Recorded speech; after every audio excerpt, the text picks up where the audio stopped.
හැම අවසානයක්ම අලුත් ආරම්භයක් සංකේතවත් කරනවා. අද ඔයා අත්විඳින හැමදේම සිද්ධ වෙන්නේ ඒ දේවල් වල ප්‍රයෝජනවත් හේතුවක් ඔයාට ඉගෙන ගන්න දෙයක් තියෙන නිසා.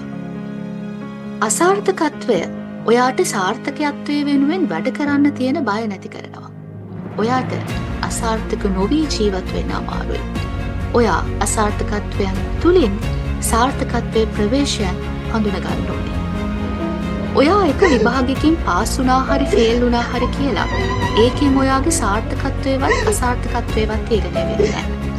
ඔයා එක විශේෂ ක්ෂේත්‍රයකින් අසාර්ථක වුණා කියලා ඔයාගේ සාර්ථකත්වයේ හරි අසාර්ථකත්වයේ හරි ඒකෙන් තීරණය වෙන්නේ නැහැ. ඔයා සාර්ථක වෙන්නේ අසාර්ථකත්වයන් තුලින් අන්නරේ ලබනකොට. ඔයාගේ අරමුණු අතාරින්න නැතුව ඒ වෙනුවෙන් වැඩ කරනකොට. ඔයා කවදා හරි දිනනකම් ඔයාව අතාරින්නේ නැතුව අරමුණු වෙනුවෙන් කැප වෙනකොට.